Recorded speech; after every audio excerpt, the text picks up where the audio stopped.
We talked a little bit about the adage that Jesus used here that said a prophet is not without honor except in his own country, among his own relatives, and in his own house. So who is Jesus pointing that towards when he said that as he was teaching in the synagogue and trying to do his work? Everybody he grew up with, all those who were in his town, we know that he had gone back to his hometown. The other Gospels, when they share this, they actually say he went back to Nazareth. Now, he was born in Bethlehem, but his family lived and he was raised in Nazareth. And as he went back to that area, he goes down to the synagogue on the Sabbath. Now, we know that that was a practice of his, but here it had to be special to him. He is coming into that synagogue where he was raised. And he has family and friends and the people who knew him all gathered around him there. But he says they gave him no honor. They gave him no respect because, why was it? Why wouldn't they? He was just a carpenter, a son of a carpenter. He was one who had no formal religious training. Certainly there were leaders and rulers in the synagogue. Greg?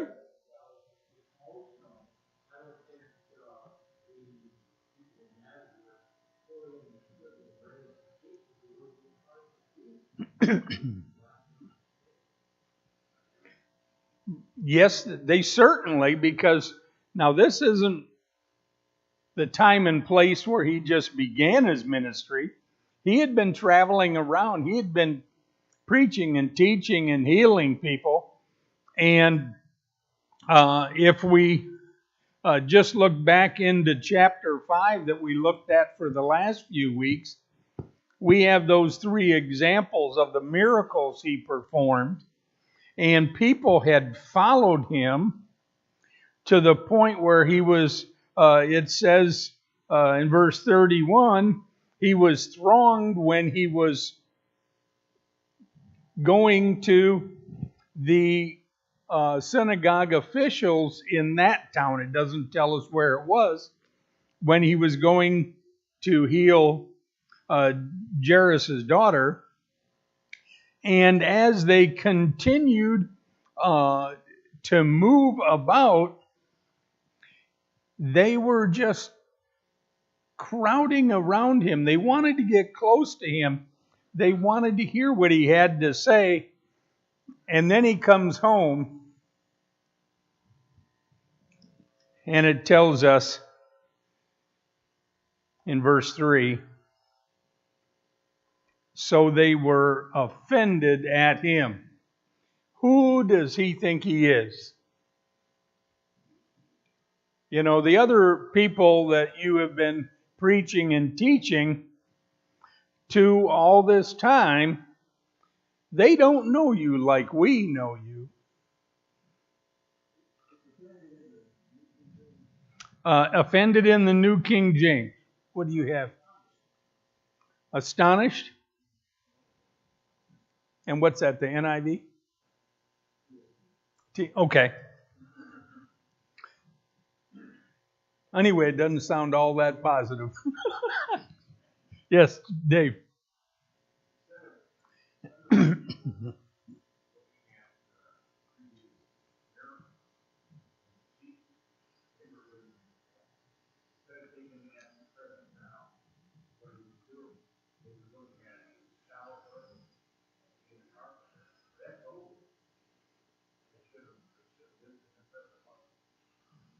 They were remembering that child, that young man who had lived with them and amongst them.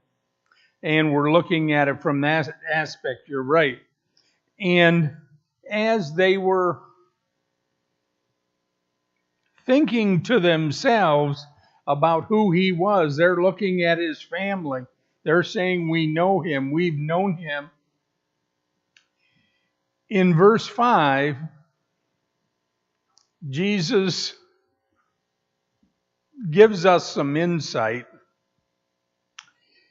into what he was able to do in that area. In verse 5 it says, now he could do no mighty work there, except that he laid his hands on a few sick people and healed them.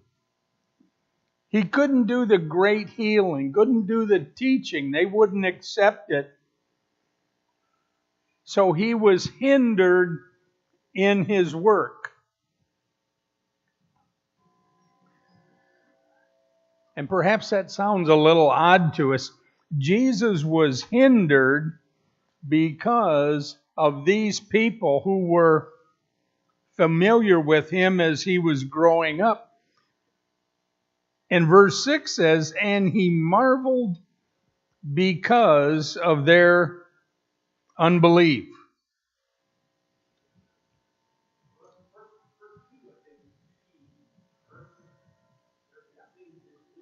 Don't understand where his wisdom, this power has come from, because all he is a carpenter's son.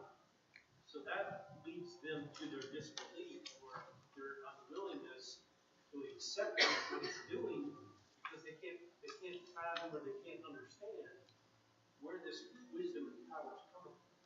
Right. They had already turned off their open minds, didn't they? They weren't going to accept anything because they had known him before. And in verse 2 here, it does say they were astonished at what he was doing. Where did this man get these things? Where did they get this knowledge? Where did he think he had gained such an understanding of the scriptures that he could teach us? And many times he was going to be teaching them new things or new ways of looking at the scriptures that they hadn't heard before. Where did he get that interpretation? Keith? The thing I struggle with in this situation is that today I am those people. If someone comes around me that maybe I've known before, and all of a sudden, say they come back to work or something like that, I have a hard time looking down on these people for this. Right? It should be a learning experience, and then we're also looking at it from 2,000 years later. So I don't know. I see where they're coming from. Let's put it that way. And I pray for the strength and the wisdom to adjust. Some of them did adjust and will adjust, and some did not. But it's a difficult. I mean, we're human, and I see where they're coming from. Let's put it that way. Mm-hmm. Yeah, we can understand that today. We can understand why they're having these thoughts of, where did he get this teaching? We know where he has been. Remember, he had grown up and worked in that area the first near 30 years of his life, and all of a sudden he starts preaching and teaching.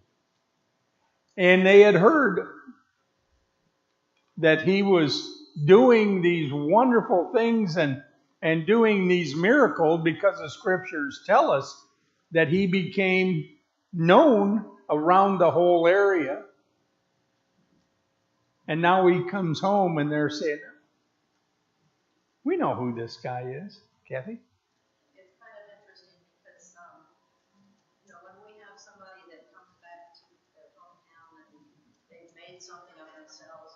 I'm sure that there's some people that say, this is the guy who, he's no better than I am. But then there's also people that go, wow, I'm so proud of you. So it's interesting that it doesn't seem to be a mix. So is that the first example of crowd mentality? Well, there was a mix to a certain extent because he was able to heal a few. But he doesn't need the person to believe in him to heal them. He doesn't, but it's odd that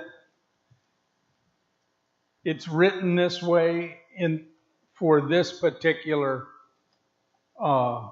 passage. Now, you're right. Jesus could do it without.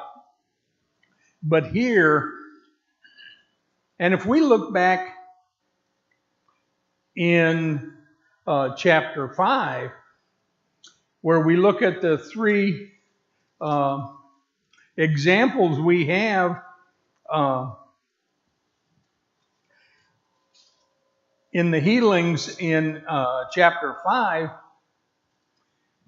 the demon-possessed man didn't have that faith or wasn't able to demonstrate it because he was possessed by those demons and he just really wasn't himself.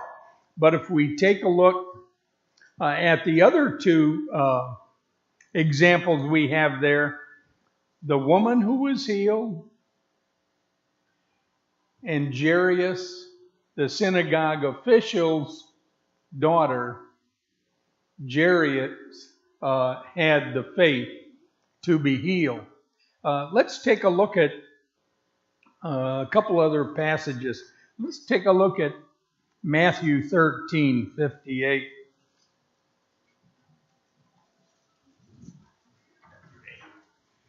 Matthew 13, verse 58. And we'll back up just a little bit. And of course, this is that same incident that we're looking at in Mark.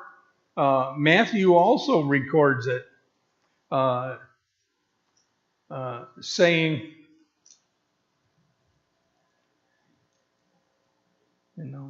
here we go.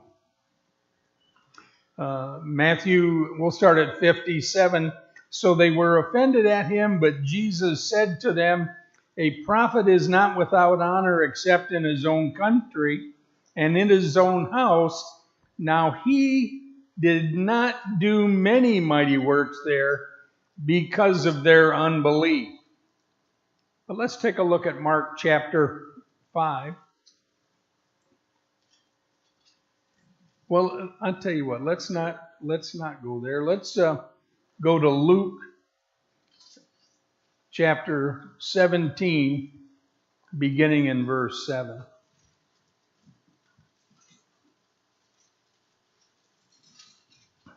Luke 17, beginning in verse 7. We'll back up to verse 6. So the Lord said, if you have faith as much as a mustard seed, you can say to this mulberry tree, be pulled up by the roots and be planted in the sea, and it would obey you. And which of you, having a servant plowing or tending sheep, will say to him when he has come in from the field, come at once and sit down and eat? But he will he not rather say to him, prepare something for my supper, and serve me until I have eaten and drunk, and afterward you will eat and drink? Does he thank that servant because he did the things that were commanded him? I think not. So likewise you, when you have done all those things which you are commanded, we are unprofitable servants. We have not done what was our duty. And then in verse 11, now it happened as he went to Jerusalem that he passed through the midst of Samaria and Galilee. Then as he entered a certain village there, he met 10 men who were lepers who stood afar off. And we know that Jesus had healed all 10 of those. Let's jump down to verse 17. So Jesus answered and said, "Were there not 10 cleansed? But where are the 9? Were there not any found who returned to give glory to God except this foreigner?" And he said to him, "Arise and go your way. Your faith has made you well." And as we look at these different examples, we see that Jesus doesn't need that faith from the person to heal them, but it is often a part of the process. And as we look back in Mark, we see here that there were those who had no faith, and so Jesus really couldn't do the work that he would do in other places as he was going through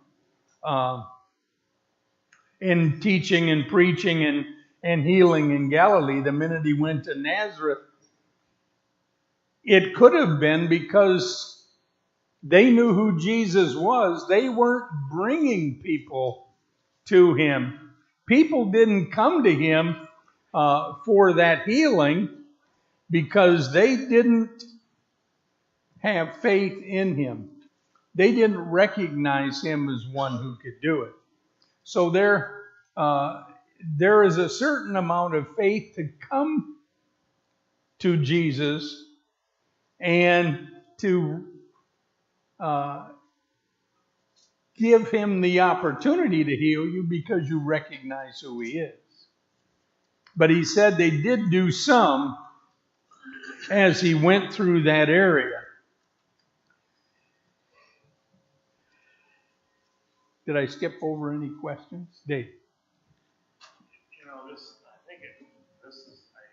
example for us that when we go out and seek to save the lost, as much as we want to save it, as much as we want to give the gospel to somebody, if somebody doesn't believe it, you can't do nothing. You can talk and tell them. I mean, I went on a campaign once and I knocked on the door. The guy said, "I don't want to hear it." And I said, "Well, this is new to me. Can I at least practice on you?" So I told him everything that the preacher was going to do that whole week. And it meant nothing to him. I was talking to him about maybe half an hour. And it meant nothing to him. He said, "Okay." So, and I didn't see him there. So it's like, well, you can talk and talk. If the person doesn't have faith in what the gospel and what you're saying, it doesn't do anything. Well, and that is the way it is even today, isn't it? There are those who are going to be receptive to the message, and they're the ones who are likely to be healed from their sins because of that. And here, as Jesus in verse 6, you see, it says he marveled because of their unbelief, and then he went about the villages in a circuit teaching. He had come home. They were trying to get a little rest because it said they were burdened with that multitude of people to where they couldn't even be able to eat a meal. And they came here, Jesus was teaching, and there just wasn't much they could do because there wasn't any reception at the synagogue there in Nazareth. So they went around the area. And as we go into this next section where Jesus is sending out the 12, remember, Jesus is training these men to be teachers of the gospel. We have talked about the difference between a disciple and an apostle. And these 12 are the ones that he was training to go out. And if you'll follow along, I'll begin reading in verse 7. And he says, "And he called the 12 to himself, and began to send them out 2 by 2, and gave them power over unclean spirits. He commanded them to take nothing for the journey except a staff, no bag, no bread, no copper in their money belts, but to wear sandals, and not to put on 2 tunics. And he said to them, in whatever place you enter a house, stay there till you depart from that place, and whoever will not receive you, nor hear you when you depart from there, shake off the dust under your feet as a testimony against them. Assuredly, I say to you, it will be more tolerable for Sodom and Gomorrah in the day of judgment than for that city." So they went out and preached that people should repent. And they cast out many demons, and anointed with oil many who were sick, and healed them. And if we look at the other Gospels regarding this sending out of the 12, let's go to Matthew 10. Matthew 10, beginning in verse 5.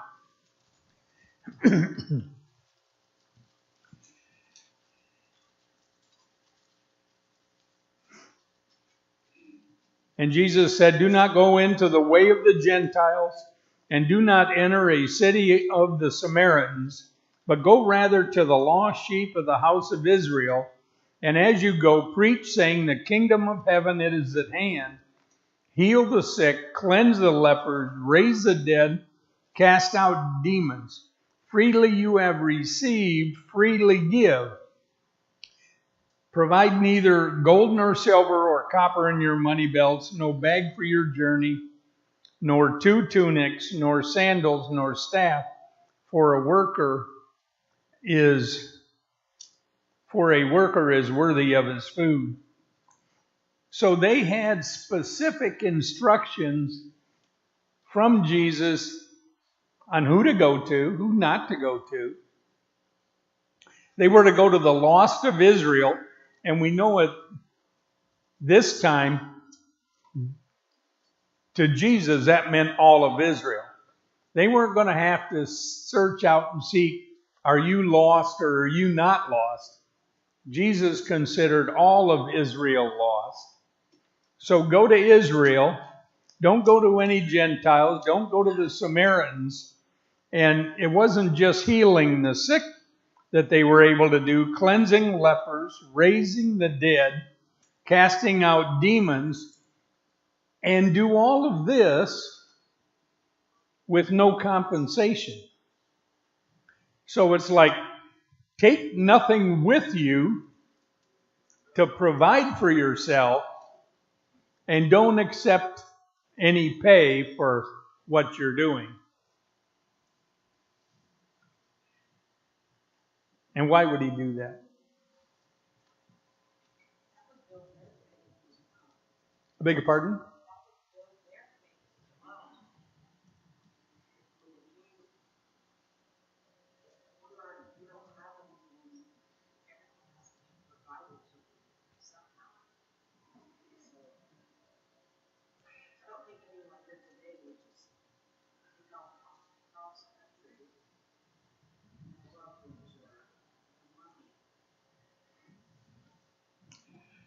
I've heard a lot of people talk about mission trips that they've gone on, and the planning they've done, and everything that was provided. He said, we wouldn't even begin to undertake a mission trip where we couldn't take anything to provide for ourselves, and we were totally having to rely upon the people that you were going to help. It was, in some cases, a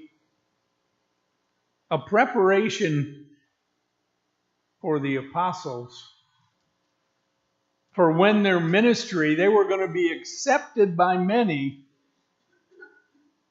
but they were going to be rejected by some too. They were going to receive both, and they had to be ready for both, I would think. Certainly there were the Jewish leaders who were not going to receive them. But there were going to be those who they were going to be able to go in. And the way this is given to us, they were going to, 2 by 2, they were going to go into a town as a pair of apostles and go into that town and find a receptive house. Hospitality was really important at that time. It was a way of life. So if you were one of these pair of apostles going into a little village, where would you go first? Probably to the synagogue. You would go to the synagogue and people would want to know who you were, where you were from, what you were doing, and you would find that one who would invite you into their home and provide for you. But if it didn't work out, what were you told to do? Leave. Find another spot. And it wasn't really just leave that home, was it? You were somehow going to be guided or be able to discern someone who was there and who would be that family who would take you in. And if it turned out that wasn't the right thing, they were told to shake the dust off of their feet, leave the town, go on to the next one, and it would have been better for what happened to Sodom and Gomorrah than it would be for that town who had rejected the apostles of Jesus. Russ, Yes. I know that the Bible teaches that there are different levels of reward in heaven. Do you see this as being different levels of punishment in hell? Boy, I'll tell you that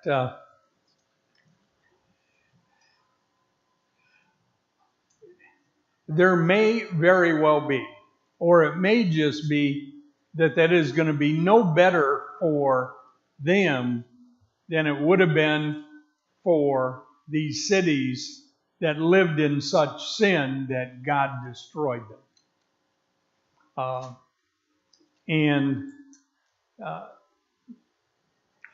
That's a difficult teaching, and it's tough to kind of get your arms around on different levels of reward in heaven and different levels of condemnation. What are some of the other versions? King James says taller. Where taller rolls.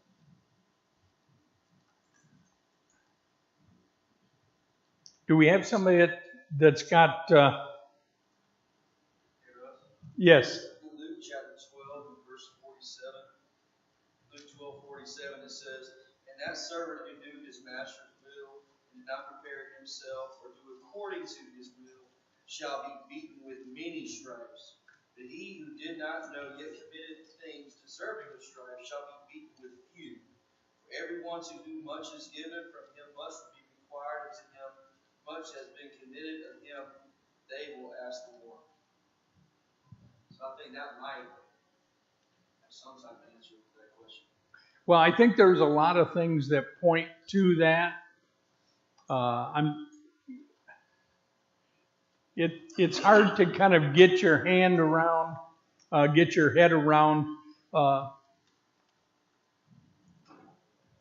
how those different levels of reward and different levels of condemnation are going to be. What Jesus teaches us, he said, would be called, I don't know the verse on the top of my head, it says he'll be least in the kingdom of heaven. And whoever does on the will be called great in the kingdom of And I would think that's the same way in heaven. If it makes sense to me, it'd be the same way in hell. No.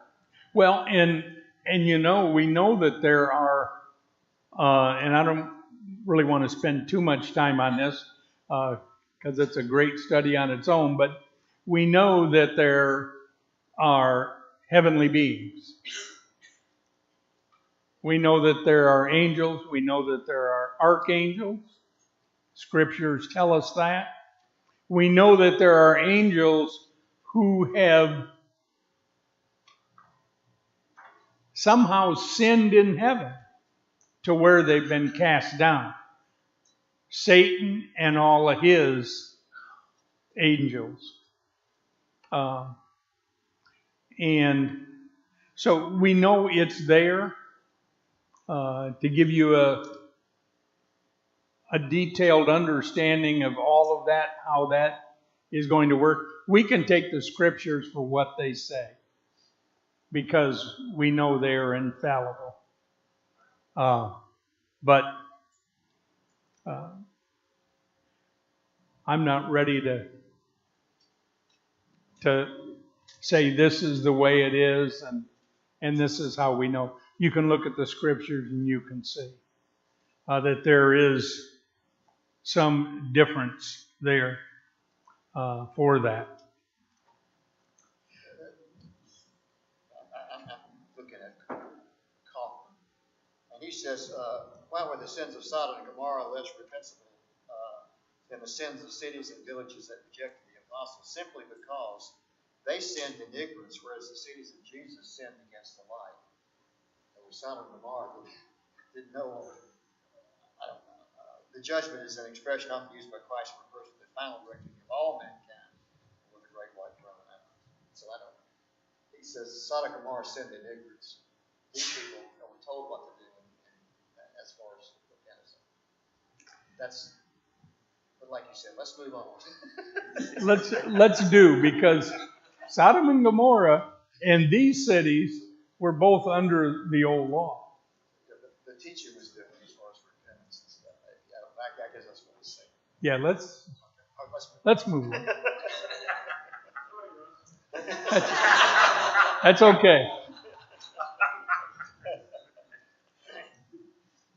It's always good to be humbled. Let's take a look at Matthew.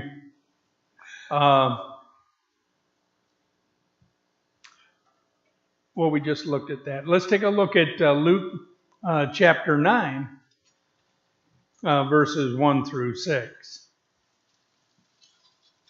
Luke 9, verses 1 through 6.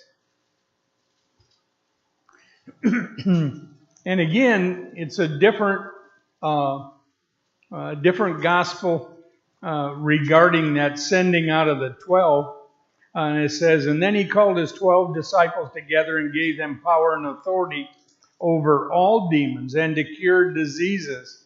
And he sent them to preach the kingdom of God and to heal the sick.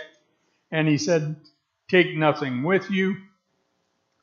Take nothing for the journey, neither staff nor bag nor bread nor money, and do not have 2 tunics apiece. Whatever house you enter, stay there and from there depart. And whoever will not receive you when you go out of that city, shake off the very dust from your feet as a testimony against them. And it says, and so they departed and went through the towns preaching the gospel and healing everywhere. So they were traveling around those itinerant, what we would say would be an itinerant preacher, had that circuit that they were traveling around to go. And he gave them power over these things. And we call it it was that limited commission. They hadn't received the gifts of the Holy Spirit at that time. They knew what Jesus had taught them. And Jesus had given them power, which they had seen him heal and raise people from the dead so that they had that experience with them as they went. We'll see later on how when they had completed their journey, we don't know exactly how long it was that they were to go out, but as they went out, they gathered themselves together afterwards, and we'll see that down later on in the chapter, where they came together and they told Jesus all that they had done. And I'm sure it's kind of like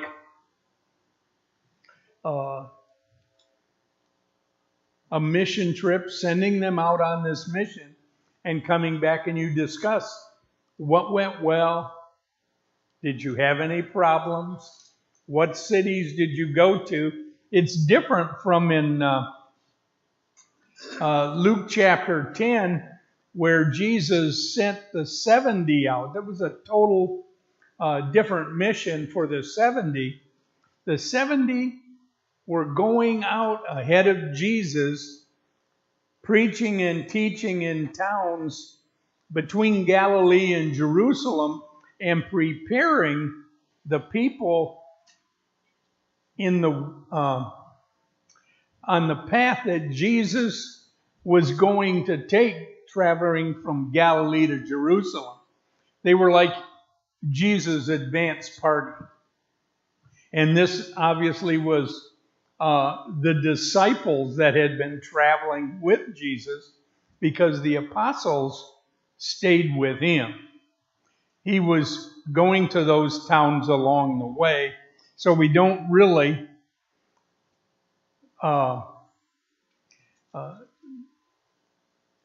there are two different missions as is what they were looking at. We don't want to get confused with that 70 that was sent out thinking they had the same mission. Jesus sent more. The second time, there wasn't the same. They didn't have the same charge as they were going out. Jesus, let's take a look at Luke chapter 9, verse 58.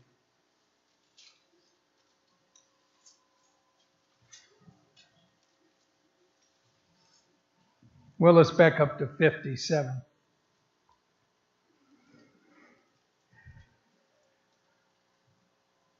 Luke 9:57. Now it happened as they journeyed on the road that someone said to him, Lord, I will follow you wherever you go. And Jesus said to him, Foxes have holes, and birds of the air have nests, but the Son of the Man has nowhere to lay his head. Jesus was explaining to this disciple who was committing himself to follow Jesus that it was not going to be an easy path. And I think that's part of what he was doing with the apostles when he sent them out. I want you to understand what it is going to be like when you go out and talk to these people when I have returned back to my Father. You are going to be going out and sharing the good news of Jesus with people, but you are not going to have the comforts of home. The foxes have holes. They have their home. They have something that they can return to. The birds have their nest. They have a place that they have called home and they can return to. So understand that is not what you have bargained for when you're going to follow Jesus. As we see, as we go through the scriptures, certainly for the apostles, none of them retired back to their home, did they? They had taken on a mission. Some were killed. Some were put in prison. some were exiled. It wasn't going to be that life that many of them expected. You know, when you go away to college, you put in your 4, 6, 8 years, whatever it's going to be, and then you come back and you do those things that you want to do. That wasn't the way it's going to be with the apostles. We'll pick up here in verse 14 of chapter 6 next week. Appreciate your discussion. Thank you very much.